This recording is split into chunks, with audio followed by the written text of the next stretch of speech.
Bueno, vamos a continuar con la clase número 4 de introducción y aquí les voy a pedir que tengan extremadamente, que pongan mucha atención, porque en esta clase vamos a desarrollar dos temas que son fundamentales para poder continuar con el recorrido del módulo. Tiene que ver con la neurología de la escritura, por un lado, ¿sí? Que es digamos, la neuroescritura que le digo yo, y el concepto de escritura. Entonces, vamos a tratar todo lo que es la parte neurológica, ¿sí? Del acto escritural. Les voy a mostrar una serie de videos para que también sea un material complementario que ustedes tengan con esta clase. Vamos a ver varios videitos de profesionales en el tema.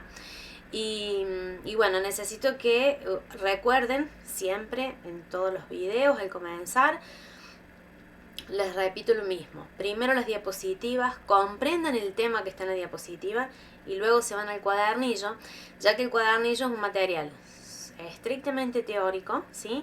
Si bien es un material de excelencia, ¿sí? Y de calidad académica, pero tiene muchísimos temas más complementarios, ¿sí? Con lo cual les facilita a ustedes la investigación de todos estos temas, contando que, entendiendo además que no hay suficiente material de grafología de lo que es material fuente, ¿sí? Entonces en esta clase les voy a compartir algunos videos y vamos a tratar los temas que a continuación vamos a presentar, ¿sí? Bien. Es la última clase de introducción, con lo cual necesito que ustedes apunten dudas, que me hablen en el WhatsApp, cualquier inquietud que tengan, ¿sí? Como les había comentado en un primer momento, vamos a trabajar sobre la neuroescritura, la neurología del acto escritural y el concepto de escritura, ¿sí? Vamos a comenzar con el catedrático Wilhelm Preger, que fue un fundador de la psicología infantil científica y un pionero en lo que respecta a la investigación del desarrollo humano basado en la observación empírica y la experimentación. Wilhelm Preger fue inspirado por la teoría de la evolución de Charles Darwin y la obra de Gustav Fechner, un psicofísico, ¿sí? Especializado en la psicología de la parte física, de la neurofisiología, vamos a decir. Tanto Wilhelm Preger como Alfred Binet, este hombre Alfred Binet lo vimos cuando abordamos el tema de la corriente mímica, ¿sí? En donde en su universidad, recuerden, expuso a la teoría de Krepus-Schema, sacando un elevado porcentaje de exactitud respecto de la grafología, de la técnica de la grafología, respecto a la ciencia de la psicología. Ellos dos fueron considerados fundadores de la psicología evolutiva, ¿sí? Vamos a trabajar un poquito respecto a los dos hemisferios, ¿sí? Cada uno actúa e interactúa de acuerdo a la información que acumula o guarda, ¿sí? Nosotros tenemos que el cuerpo calloso es la comunicación entre los dos hemisferios, en donde en el hemisferio izquierdo prevalece el razonamiento, el lenguaje hablado, el lenguaje escrito, la habilidad científica, la habilidad numérica y el control de la mano derecha, ¿sí? Hablando de una persona diestra, ¿sí? Una persona zurda se da la inversa, ¿sí? Entonces, en el hemisferio derecho tenemos todo lo relacionado al campo de la intuición, la imaginación, el sentido artístico, el sentido musical, la percepción tridimensional y el control de la mano izquierda, ¿sí? Por eso se da la lateralidad, en donde no es que un hemisferio, maneje, ¿no es cierto?, sino que prevalece un determinado hemisferio según la lateralidad con la que escribimos, ¿sí? Entonces, recordemos que los dos hemisferios actúan e interactúan de acuerdo a la información que acumula o guarda.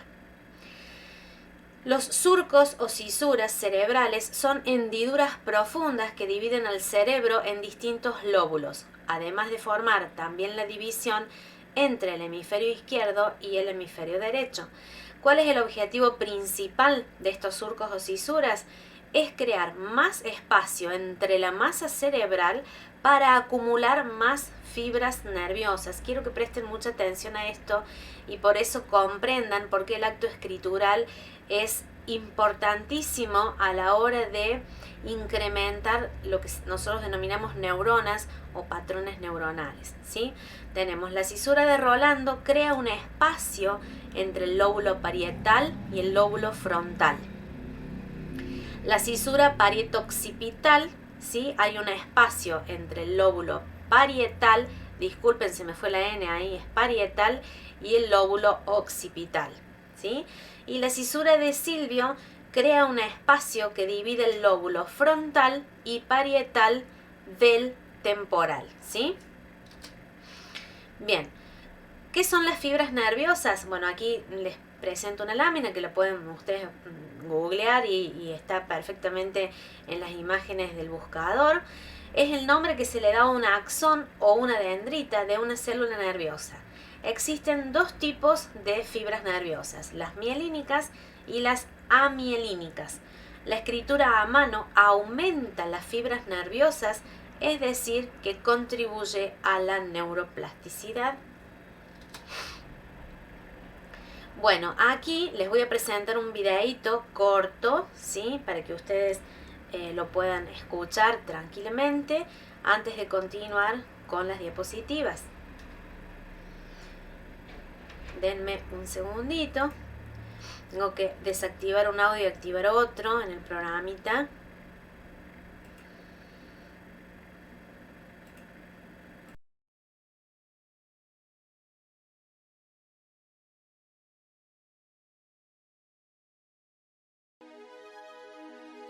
Desde tiempos remotos, una milenaria disciplina se abrió paso hasta la actualidad. La escritura a mano se convirtió en la clave para nuestro desarrollo cerebral. Es la actividad humana que genera más capacidades cognitivas y más inteligencia emocional. Gracias al desarrollo del dedo pulgar, somos el único primate capaz de pinzar y, por lo tanto, de usar herramientas con destreza. Esta capacidad obligó al cerebro a desarrollar conexiones de mayor complejidad y a crecer en volumen e inteligencia. La escritura, al necesitar todavía más precisión y más coordinación espaciotemporal, supuso el paso definitivo en la evolución, la finalización de la prehistoria y la llegada de civilizaciones mucho más desarrolladas en Mesopotamia, Egipto, China, Grecia y Roma. En nuestros días, científicos y neurólogos de todo el mundo aconsejan mantener su enseñanza y su práctica tanto en colegios como en centros geriátricos. Nuestro proyecto es la edición de un cuaderno de caligrafía moderna para los niños de la era digital. Un cuaderno fascinante y motivador, con ilustraciones de animales para colorear que representan los trazos de las letras. En sus páginas hemos incorporado poesías infantiles que enseñan las diferentes presiones, velocidades o tamaños de las letras. En este cuaderno también encontrarás gráficos, dibujos y explicaciones sobre la postura corporal más cómoda y la pinza de lápiz más correcta, para que los dedos no aprieten en exceso y para que al escribir el niño desarrolle conductas y estados de mayor tranquilidad, orden, seguridad y concentración, al tiempo que estimula la inteligencia emocional y las capacidades cognitivas. Queremos implicar a padres, profesores, logopedas, pedagogos, psicólogos, pediatras, neurólogos y científicos que deseen apoyar este proyecto. Queremos implicarte para preservar este tesoro. Vive la tecnología sin olvidar la caligrafía.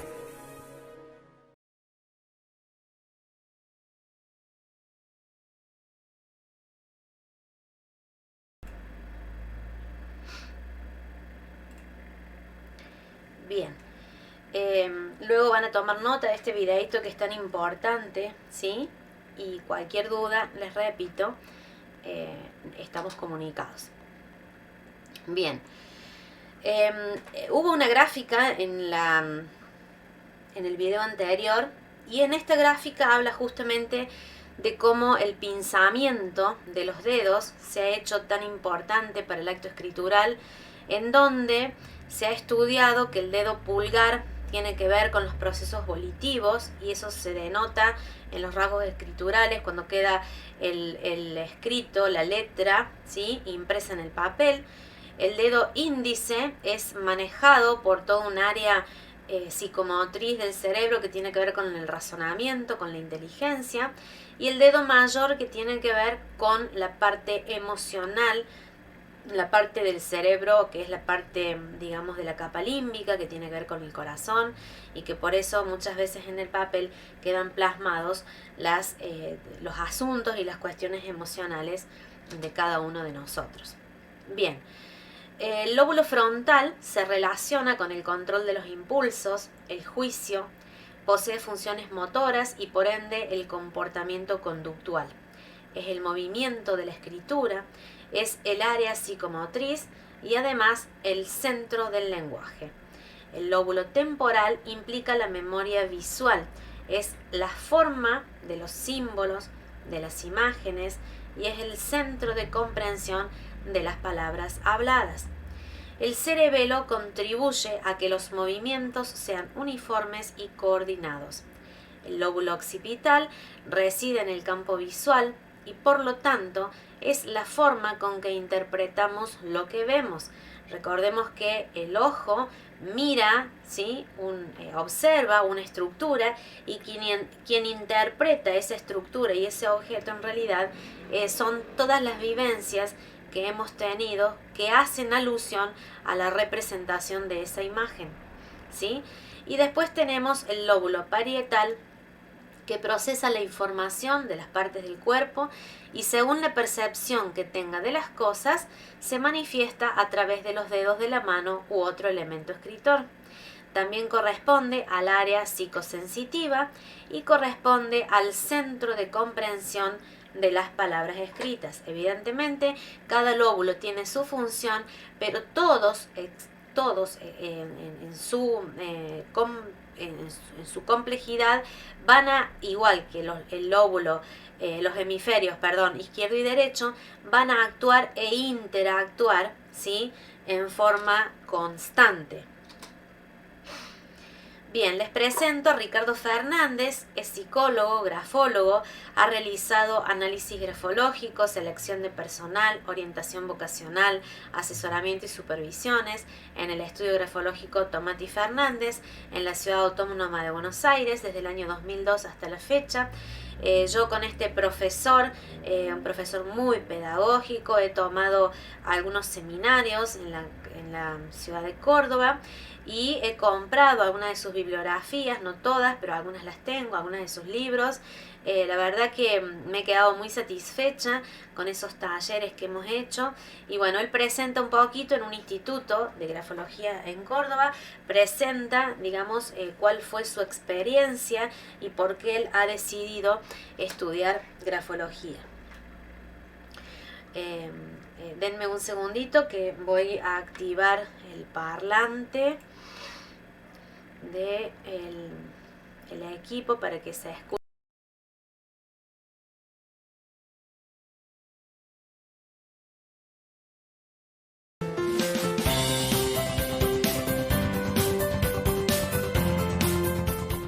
Yo soy Ricardo Fernández, soy grafólogo hace como 30 años, soy licenciado en psicología y yo soy titular de grafopatología de la Universidad de Buenos Aires. Trabajaba en una clínica psiquiátrica y yo llego a la grafología porque había una paciente, una chica que era esquizofrénica, catatónica, que estaba internada en la clínica y que habitualmente me escribía algunas cartas. Se me ocurrió en ese momento, como había otros pacientes esquizofrénicos internados, hacerle escribir también a los otros pacientes que estaban internados para ver si encontraba algo en común. Entonces me fui un día con todos mis papelitos a tener una entrevista con Luis Kirschbaum. Sí, que él me iba a explicar porque él era grafólogo, era psicólogo también. Y tuve una entrevista con Luis Kirschbaum que me apasionó porque me estuvo como 3 horas adentro de un escritorio explicándome lo que era la psicosis en un papel. O sea, me quedé fascinado de las cosas que me decía que se veían en esa escritura con respecto a la sintomatología de los psicóticos. Empecé a ver que era muy útil en el campo de la psicología porque los rasgos de la escritura te permiten varias cosas. Una es hacer un diagnóstico de personalidad bastante rápido, porque uno ve la escritura y llega a un diagnóstico con mucha más rapidez que haciendo varias entrevistas para llegar al mismo diagnóstico.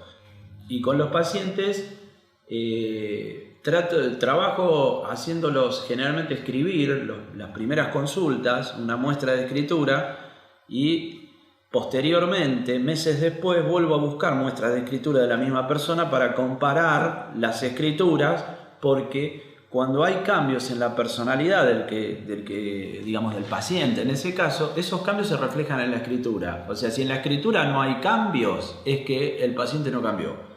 Entonces, muchas veces sirve mucho más ver la escritura que escuchar lo que dice el paciente para saber si ha evolucionado o no ha evolucionado. Y eso en el campo de la psicología es muy interesante, porque permite hacer un seguimiento del tratamiento. Las patologías tienen rasgos comunes en sus escrituras que aparecen, con lo cual al detectar esos rasgos uno puede detectar la patología que tiene la persona, que puede ser desde una neurosis que no es tan grave hasta una psicopatía, hasta una psicosis. O sea, el papel escrito te habla de la patología que tiene el paciente.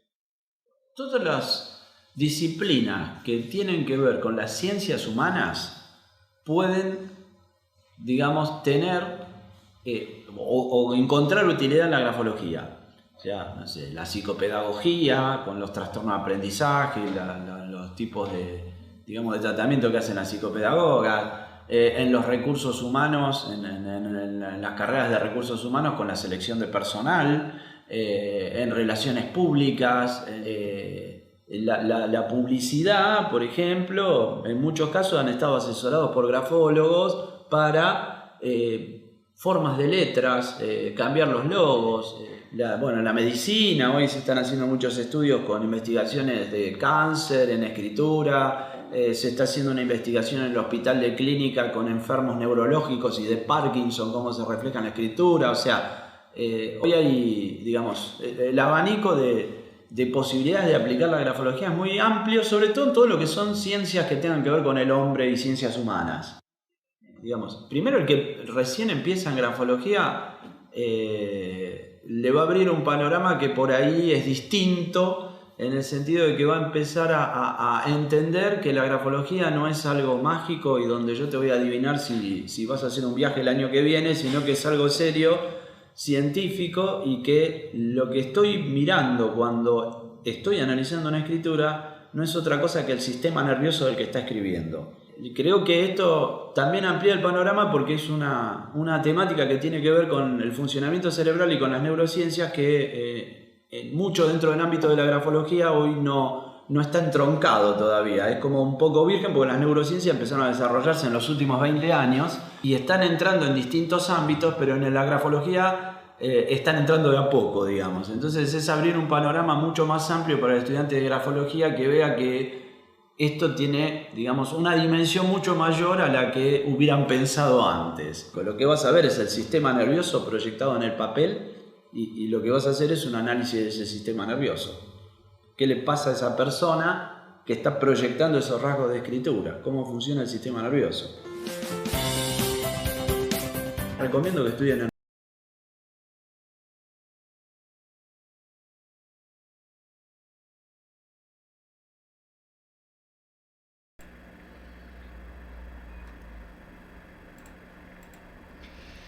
Bueno, como bien lo explicó el doctor Ricardo Fernández, para la escritura, ¿sí?, de una letra, el cerebro mueve muchos datos que ya están previamente en la memoria mediante hechos ocurridos que quedaron grabados desde entonces, ¿sí? Yo estuve en un seminario de Ricardo y, digamos, un poquito voy a explicarles con este esquema cómo, digamos, él en su momento pedagógicamente nos explicó, ¿sí?, cómo en el acto escritural se va plasmando en el papel, digamos, a través de lo cognitivo y a través de todo el sistema nervioso que él planteó. Dice, para que esta letra se plasme en el papel, primero debe haber sido vista por el lóbulo occipital, que reside en el campo visual, ¿sí? Es la capacidad para interpretar lo que vemos. La información se transmite mediante neurotransmisores. Luego va el lóbulo temporal, que es la memoria visual, el recuerdo de palabras, imágenes, objetos. Luego pasa el lóbulo frontal, que es el control de los impulsos, juicios, producción del lenguaje, memoria funcional de trabajo a corto plazo, funciones motoras, planificación, coordinación, control y ejecución de la conducta. Y luego el lóbulo parietal procesa dicha información sensorial que es procedente de varias partes del cuerpo, y con este lóbulo despierto, ¿sí?, se despiertan todas las sensaciones que me produjeron determinados conceptos en mi cuerpo, y eso se manifiesta a través de los dedos de la mano en la escritura. Por supuesto, pasando desde el sistema nervioso central, que es el cerebro, ¿sí?, a través del cerebelo, que es la coordinación, yendo hacia la columna, ¿sí?, y todo el sistema periférico, ¿sí?, a través de los nervios que recorren el sistema de la columna, los brazos, los pies, ¿sí?, y el resto de los órganos del cuerpo. Bien, cuando hablamos de lateralidad, ¿sí?, en el apunte, en el cuadernillo van a tener también un apartado que habla sobre la lateralidad. Dice que hay un estudio, una estadística, en donde el 89% de la población es diestra, el 10% de la población es zurda y solo el 1% de la población es ambidiestra o ambidextra, es decir, que utilizan las dos manos. Ser zurdo no es solamente utilizar la mano izquierda de preferencia. Tanto el cerebro como las manos nos maravillan por su complejo funcionamiento. Filogenia y ontogenia tenían razón Anaxágoras y Aristóteles cuando respectivamente dijeron: el hombre es inteligente porque tiene manos y el hombre tiene manos porque es inteligente. Es decir, crea el mundo, ¿sí?, por el dedo pinza. Filogénica y ontogénicamente las manos van acorde hasta llevarnos a la posición bípeda que permitió la conquista del planeta. Herramientas, armas, vehículos, formas de comunicación, es decir, todo ha dependido de coordinar cerebro y manos. Aquí les voy a presentar el concepto de filogenia y ontogenia, ¿sí?, que tiene que ver con la anatomía. Dice, el concepto de filogenia, antropología. El concepto de filogenia forma parte de la biología, es una rama de esta ciencia y se centra en el estudio de la evolución de las especies de una forma global. De hecho, filogenia viene del griego y significa generación de la raza. En cambio, la ontogenia es la rama de la biología que describe el desarrollo de un organismo, de una especie, desde la fecundación por la fusión de los gametos masculino y femenino para la conformación de un cigoto durante la reproducción sexual. Bien, ahora les voy a presentar un videito sobre lateralidad, ¿sí?, en donde la lateralidad se desarrolla en el vientre materno. Presten atención porque es sumamente interesante este video.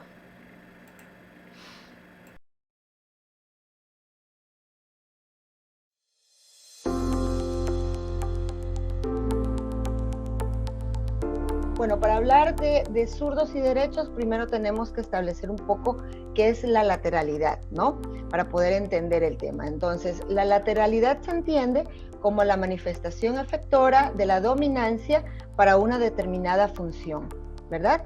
Y se expresa mediante el uso preferente del ojo, el oído, la mano o el pie. ¿Qué quiere decir esto? Que para realizar ciertas funciones, como por ejemplo observar a través de un objeto, patear una pelota y escribir, sobre todo, ¿no?, las personas tenemos un uso preferente de un lado del cuerpo, ¿no?, y eso nos divide en diestros o zurdos. Ahora, la razón por la que hacemos zurdos o diestros aún se desconoce. No hay un estudio que nos diga exactamente pues por qué razón nacemos de una forma u otra, pero sí sabemos que esta característica se desarrolla en el útero materno y que nos acompañará por toda la vida. Es decir, nacemos zurdos o diestros y seremos zurdos o diestros hasta el día de nuestra muerte, ¿no? Otra cosa que es un dato interesante es que sabemos que el 89% de la población es diestra, el 10% de la población es zurda y el 1% es ambidiestra.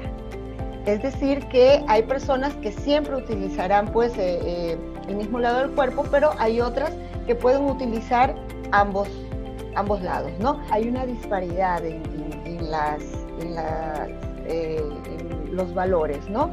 Y es que cerca del 12% de los hombres son zurdos, pero solamente el 8% de las mujeres lo es.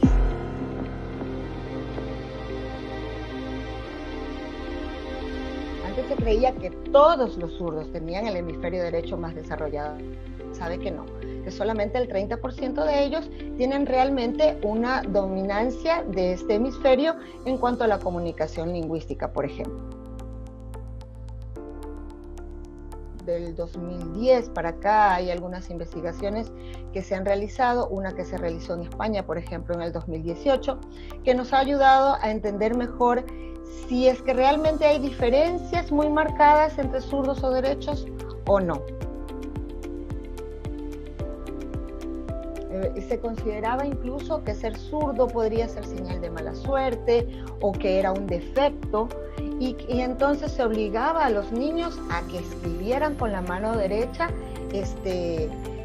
para poder desarrollar sus actividades, ¿no? Eso es algo que en la actualidad ya no se hace, sin embargo, se mantiene en muchas personas esta idea, ¿no? Y es algo que también tenemos que desmentir y desmitificar. Y es el hecho que si una persona nace zurda, siempre lo va a hacer aun cuando intentemos forzar a que escriba con la derecha, siempre va a buscar su lado dominante. Y si pues provocamos que este niño maneje el lado contrario al que su naturaleza le da, entonces pues, seguramente vamos a ocasionar problemas psicopedagógicos, dificultades de aprendizaje, porque debemos dejar que utilice su lado dominante del cuerpo. No hay ninguna razón para forzar al niño a una escritura que no es la que corresponde por su dominancia, y de hecho actualmente pues hay muchas herramientas e instrumentos que se han creado para las personas zurdas que facilitan el aprendizaje, por ejemplo, las tijeras, las bancas de las escuelas, etcétera, ¿no? Eso es un avance con respecto a este manejo. La evidencia científica ratifica que entre ambos hemisferios hay un trabajo complementario. Es decir, que si bien es cierto, en algunas funciones hay un poquito más de dominancia de un hemisferio u otro, en las personas derechas o en las personas zurdas, la realidad es que los hemisferios trabajan de una manera unísona, al mismo tiempo, ¿verdad? Y que tienen enlaces que permiten este trabajo mancomunado entre ambos hemisferios.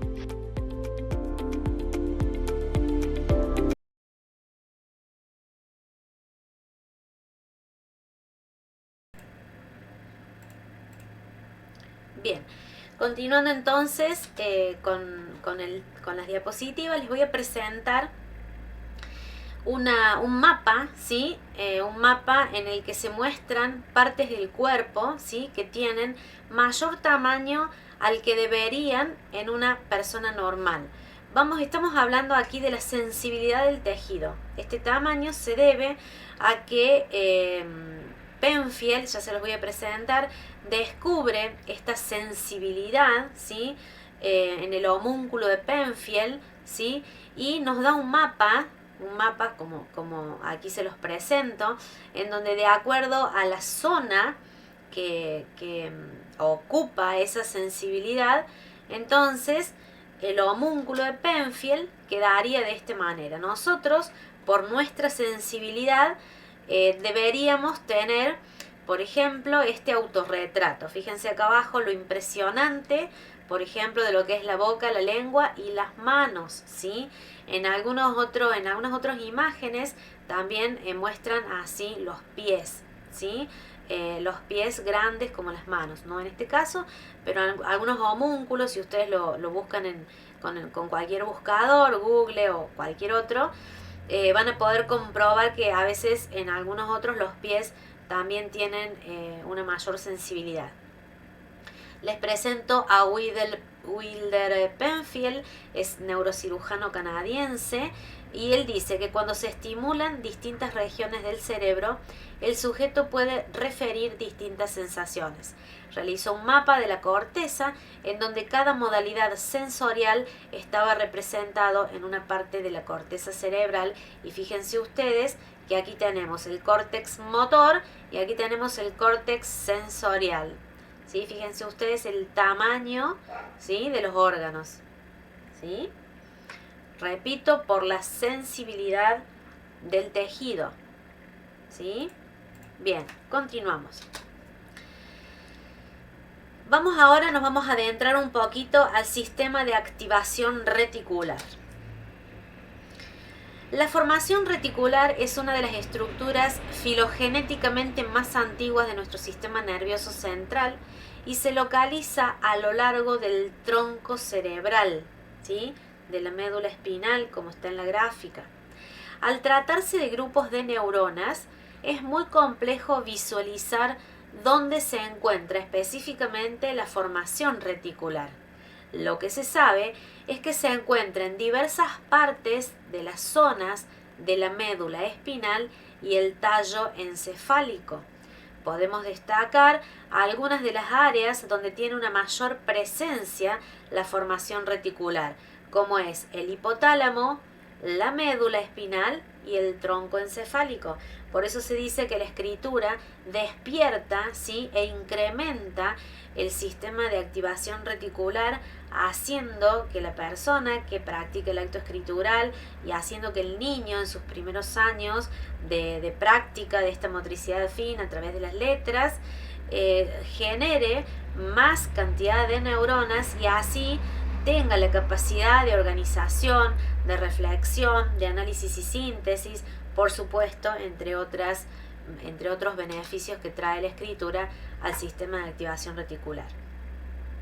Los avances de la neurociencia dejan claro que escribir es un excelente ejercicio para todos. En el caso de los niños, la escritura supone un recurso irreemplazable de incalculable valor pedagógico. Escribir les ayuda a impulsar su inteligencia.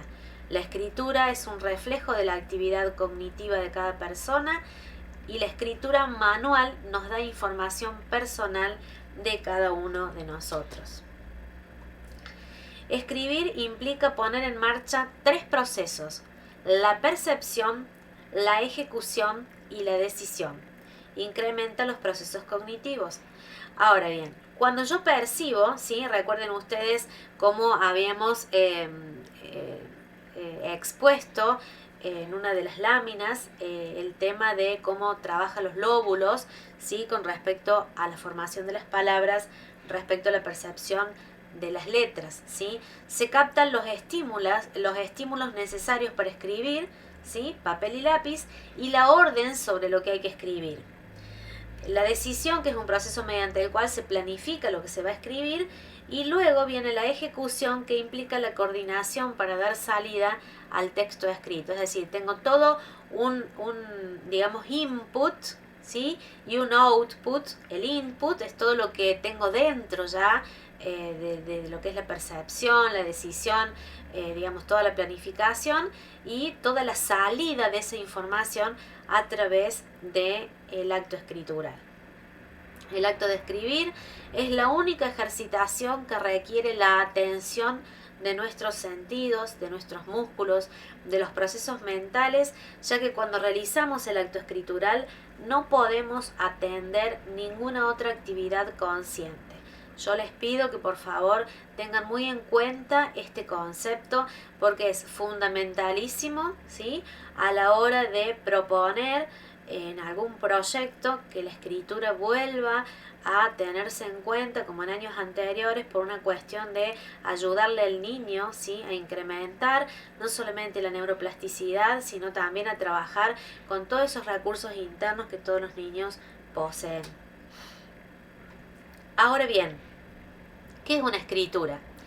Bien, vamos a adentrarnos al libro de Roberto Olivaux, ¿sí?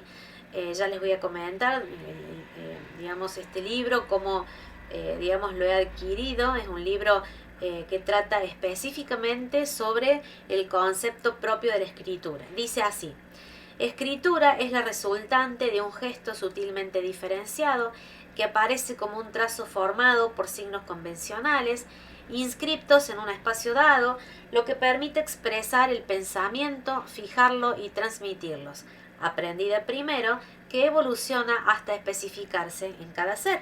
Ahora bien, ustedes se preguntarán, ¿qué significa esto? Chino básico. Pues bien, vamos paso a paso. Para poder comprender que el acto escritural es una manifestación de todas nuestras emociones y de un correcto aprendizaje, la escritura primeramente es el resultado de un gesto sutilmente diferenciado. Quiere decir que es tu escritura. Hablamos de la onda gráfica, única e irrepetible en cada uno de nosotros, ¿sí? Como la huella digital. Aparece como un trazo formado por signos convencionales.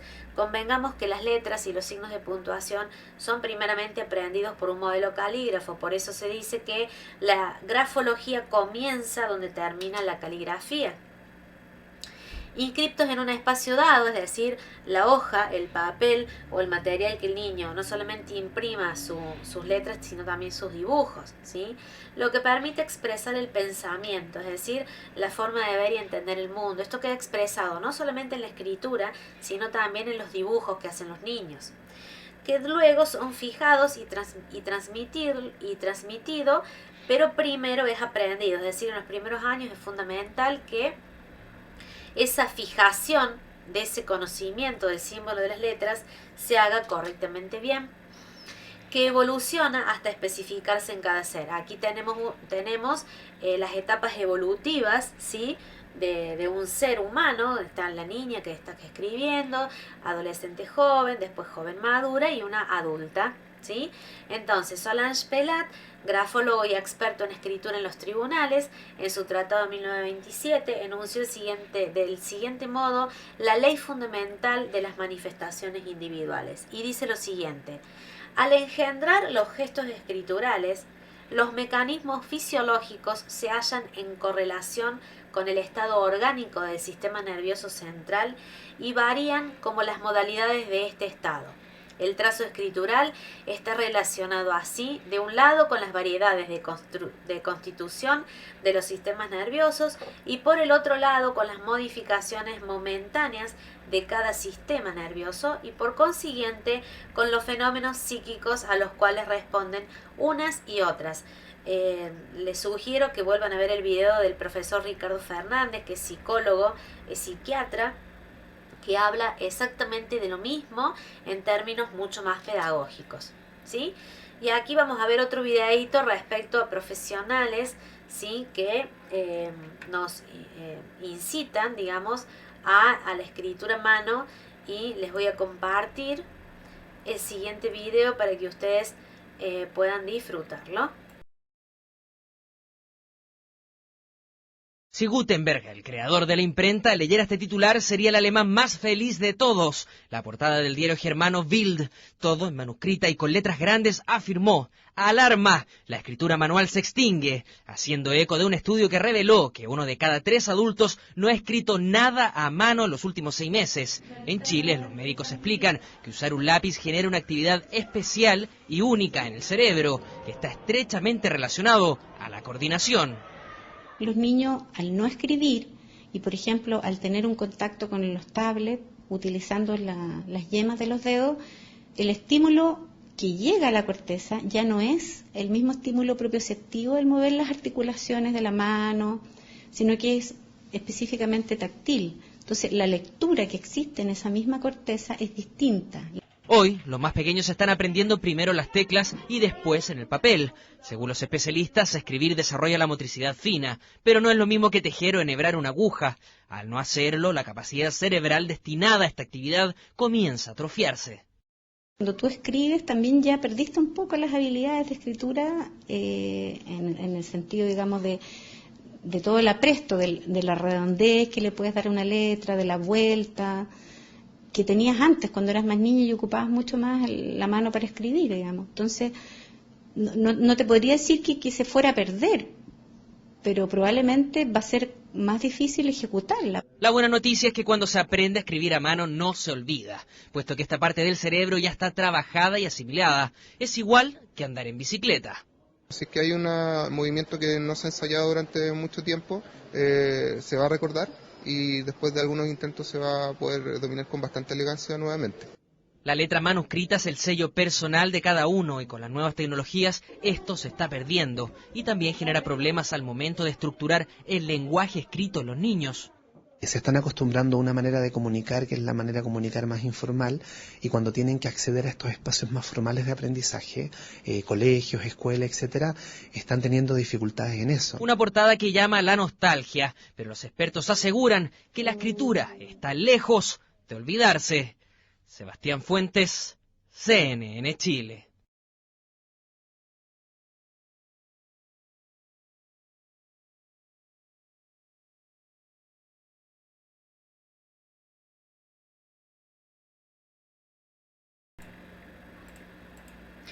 Bueno, ustedes pueden apreciar diferentes profesionales hablando de neurólogos, que obviamente la neurociencia recién ahora comienza a darle importancia un poquito a todo lo que es la estructura de la escritura, ¿sí? Teniendo en cuenta que digamos son campos nuevos, pese a que la escritura es vieja, ¿sí?